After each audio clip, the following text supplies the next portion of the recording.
heat of the New Mexico desert is a physical force. It rises from the asphalt in shimmering waves, distorting the horizon and turning the landscape into a mirage of scrub brush and endless blue sky. In the daylight, the high desert seems exposed, a place where nothing can hide. But as the shadows lengthen and the sun dips below the mesas, the vastness transforms into a void. A silent keeper of secrets that can swallow a person whole without leaving a trace. It is a landscape of stark beauty and terrifying isolation, where a single turn down a lonely highway can lead to a mystery that endures for decades. Welcome to DCF Investigations. Today, we are opening the file on one of the most haunting and perplexing cold cases in American history. It is a story that begins with a routine bike ride on a sunny morning and descends into a labyrinth of conspiracy, terrifying photographs, and a silence that has suffocated a small community for over 30 years. This is the disappearance of a Tara Calico. To understand the magnitude of this tragedy, we must first transport ourselves back to 1988. It was a different era, a time before ubiquitous surveillance cameras, before cell phones tethered us to one another every second of the day, and before GPS could pinpoint a location within meters. It was a time when a 19-year-old girl could ride her bicycle down a familiar road, feeling the wind in her hair and the rhythm of her music, believing she was safe in her own hometown.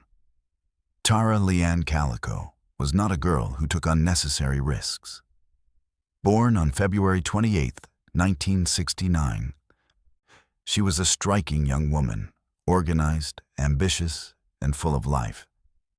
At 19, she was a sophomore at the University of New Mexico's Valencia campus.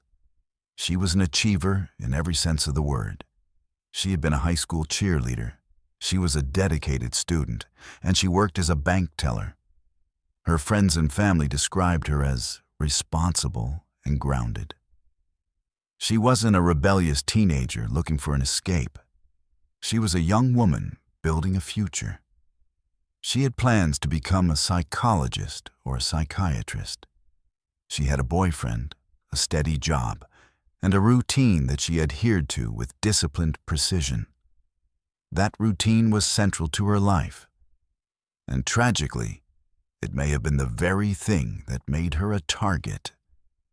Tara was an avid cyclist. Every morning, she would wake up early to ride her neon-pink Huffy mountain bike along New Mexico State Road 47 in Belen, a small community about 30 miles south of Albuquerque. This wasn't a casual hobby. It was a ritual. She would ride specifically to keep her energy up and her mind clear. For a long time, her mother, Patty Dole, had accompanied her on these rides. Patty was a protective figure, a woman who sensed the dangers of the world perhaps more acutely than her daughter. However, in the weeks leading up to September 1988, Patty had stopped riding with Tara. The reason for this change is a chilling detail that foreshadows the events to come. Patty had begun to feel that they were being stalked. She reported that on several occasions, motorists had acted aggressively toward them, and she felt an overwhelming sense of unease on the highway. She tried to warn Tara. She begged her daughter to carry mace or to change her route. But Tara, possessing the invincibility of youth and the confidence of a local, dismissed her mother's fears. She believed she could handle herself. She told her mother that if anyone messed with her, she would just bike away or fight back.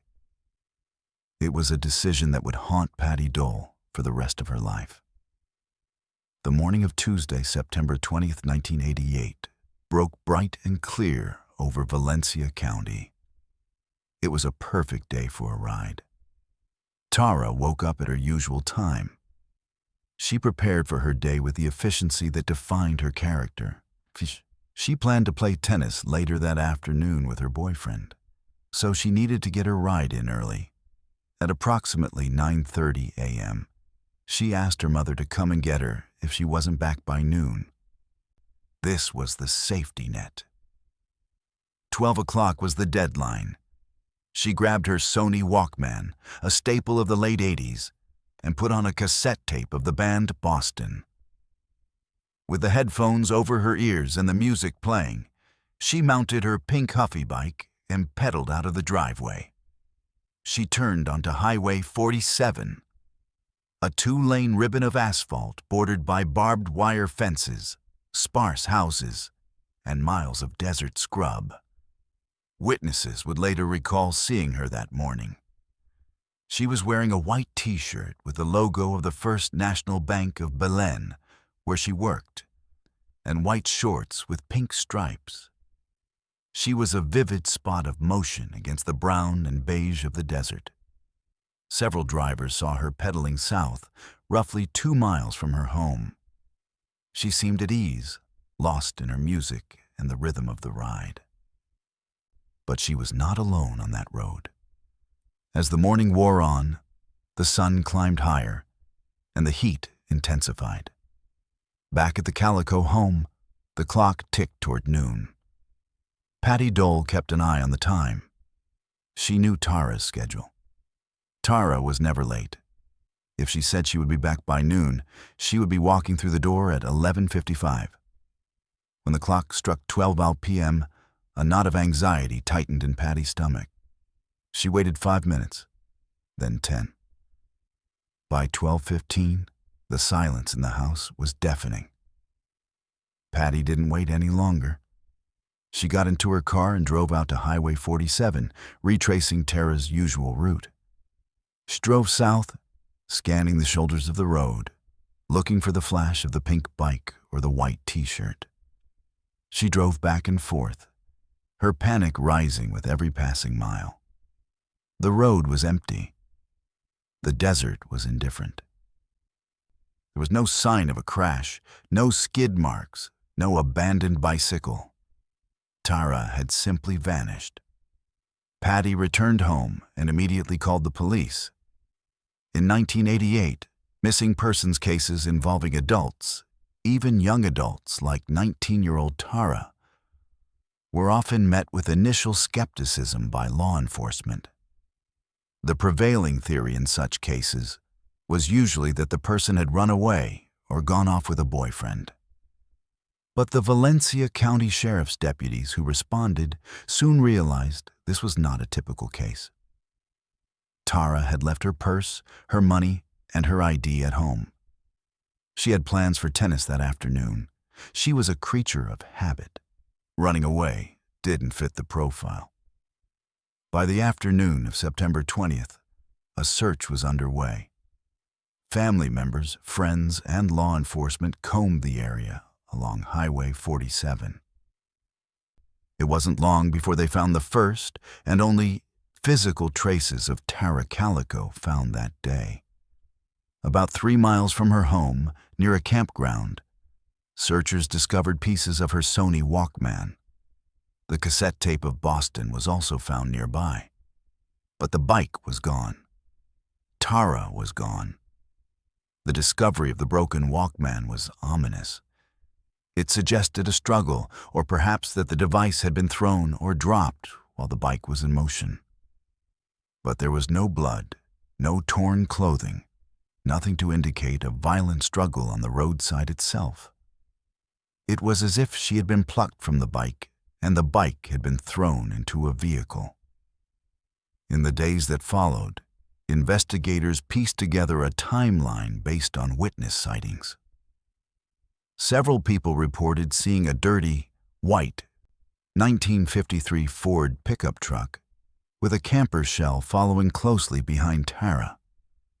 Some witnesses described the truck as looking like it was shadowing her. One witness even stated that the passenger in the truck appeared to be a young man, possibly in his late teens or early 20s. This dirty white truck became the primary vehicle of interest. Yet, despite the descriptions, no license plate number was ever confirmed, and the truck seemed to disappear as effectively as Tara had. The investigation in the initial weeks was intense, but frustrating. The desert is vast, and there are countless places to hide a body or a bicycle. Search parties scoured the mesas and the arroyos. They looked in abandoned wells and old shacks. They found nothing. The community of Belen was gripped by fear. Parents kept their children closer.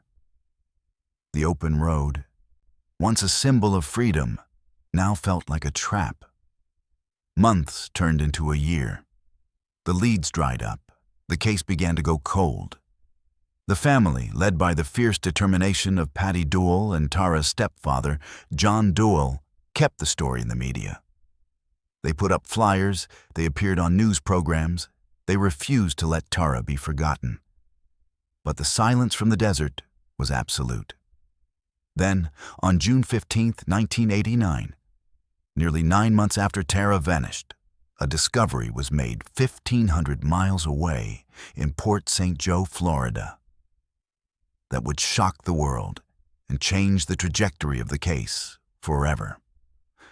A woman shopping at a convenience store noticed a Polaroid photograph lying on the pavement in the parking lot. It was face down. She picked it up, turned it over, and was greeted by a nightmare. The photos showed 2 young people, a teenage girl and a younger boy, bound and gagged in what appeared to be the back of a van. The image is searingly graphic in its implications. The girl and the boy are lying on a pile of bedding, pillows, and sheets. Their mouths are covered with black duct tape. Their hands are bound behind their backs.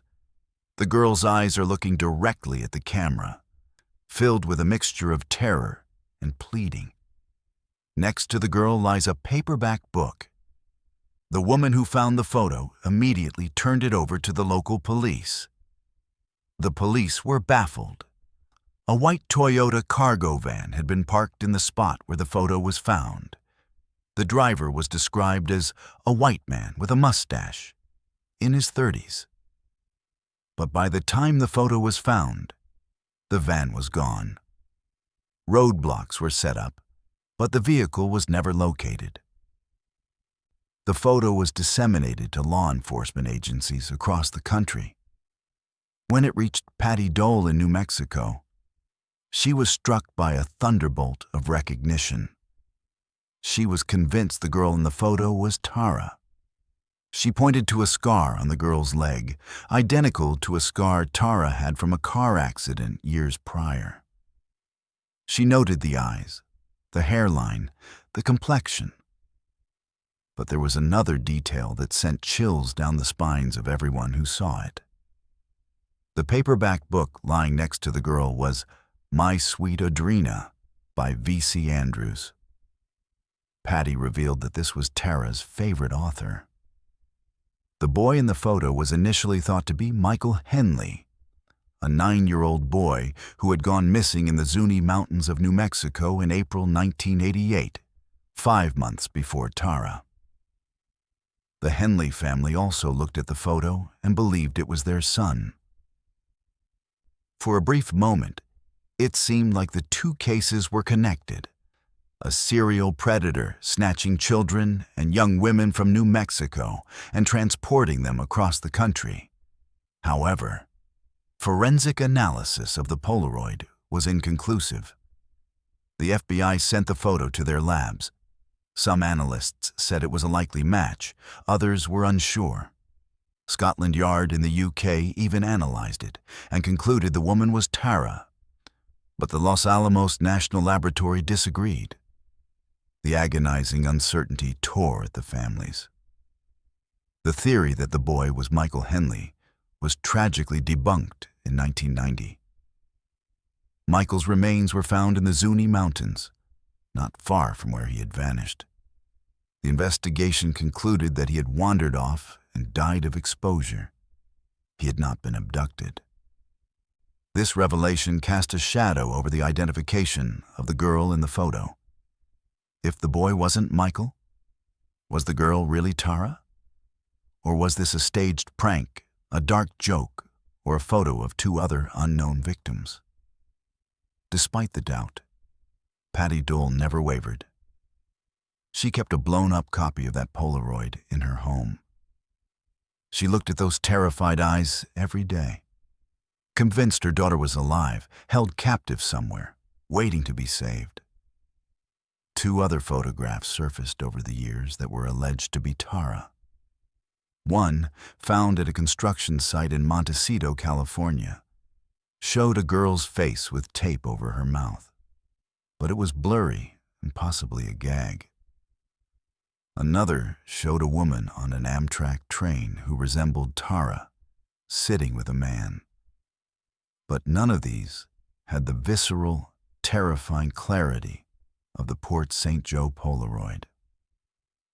That image remains one of the most disturbing artifacts in true crime history, a frozen moment of horror that offers no answers, only questions. As the years passed, the theory of a random abduction began to lose traction in the minds of local investigators, specifically regarding the Valencia County Sheriff's Department. While the FBI and the media focused on the Polaroid and the idea of human traffickers, whispers began to circulate through the town of Belen. These were whispers of a cover-up, of a local crime committed by people with power and influence. This brings us to the most prevalent and detailed theory regarding Tara Calico's disappearance, the local boys theory. Valencia County is a place where everyone knows everyone. It is a place where family names carry weight, and in 1988, certain families held significant power. As early as the initial investigation, rumors swirled that Tara had not been taken by a stranger, but had been the victim of a group of local young men who knew her, or at least knew of her. The narrative that emerged, and has been heavily investigated by subsequent sheriffs, is that Tara was being harassed by a group of boys driving that Ford pickup truck. The theory posits that these young men, possibly intoxicated or just reckless, were following her, catcalling her, or trying to grab her as she rode. In this scenario, the truck accidentally hit the bike, knocking Tara to the ground. Panicked, the boys grabbed her. She may have been injured, unconscious, or threatening to go to the police. Instead of taking her to a hospital, they made a decision that would seal her fate. They took her, and the bike, to dispose of the evidence. This theory gained significant weight in 2008 when Sheriff Rene Rivera took over the case. Rivera, a no-nonsense lawman who had grown up in the area, made a bold announcement. He stated publicly that he knew what happened to Tara Calico. He said he knew who did it. He claimed that two men, who were teenagers at the time, were responsible. He alleged that they had been following her, hit her with the truck, and then killed her to cover up the accident. Sheriff Rivera went even further. He suggested that the reason the case had never been solved was not a lack of evidence, but a deliberate suppression of it. He alluded to the fact that the families of the perpetrators were influential. There were rumors that one of the boys involved was the son of a prominent law enforcement officer at the time. This would explain why the dirty white truck, seen by so many, was never officially identified. It would explain why the search seemed to miss obvious clues. According to reports and witness statements that surfaced decades later, there were people in the community who had been told about the murder. Witnesses claimed to have been at parties where the men bragged about the crime or confessed to it in a drunken stupor. One particularly harrowing account suggested that the boys took Tara to a secluded area, and when they realized she was going to survive the impact and talk, they killed her. The disposal of the bicycle is another key element of this theory. Sheriff Rivera received information that the pink Huffy bike had been thrown into the local landfill or a gravel pit. But finding a bike in a landfill 20 years later is a logistical nightmare. Other reports suggested the bike was broken down and dissolved with chemicals or tossed into a deep well. Despite Sheriff Rivera's confidence, he faced a major hurdle. He had no body. Without Tara's remains and without a confession or physical evidence linking the suspects to the crime scene, the district attorney felt there wasn't enough to secure a conviction. It was a classic standoff. The police knew, the town knew, but the court of law required more. The tragedy of the local theory is the implication of silence. If true, it means that dozens of people in Belen, parents, friends, siblings, may have known the truth for decades and said nothing. They watched Patty Dole grieve. They watched her search the country for a girl in a Polaroid. All while knowing that Tara was likely buried in the desert just a few miles from home. Patty Dole and John Dole eventually left New Mexico. The pain of living in the house where Tara had grown up, driving the roads where she vanished, became too much. They moved to Florida, ironically the state where the Polaroid was found, perhaps feeling closer to the only tangible lead they ever had. Patty Dole passed away in 2006 after suffering several strokes. Her friends said she died of a broken heart. She never stopped looking. She kept a bag packed by the door, ready to go if she ever got the call that Tara had been found. She died without knowing the truth. But the death of a parent does not mean the death of the investigation. In recent years, the case has seen renewed activity. The FBI officially announced a reward of $20,000 for precise information leading to the recovery of Tara. In 2013, a 6-person task force was created to re-examine the case files. They pored over thousands of documents, re-interviewed witnesses, and applied modern forensic understanding to old evidence.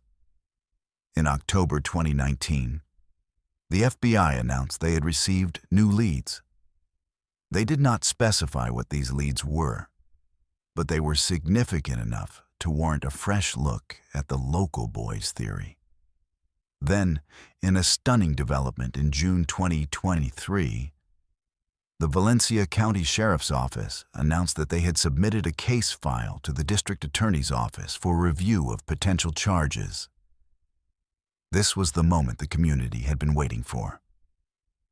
After 35 years, law enforcement believed they finally had enough to move forward.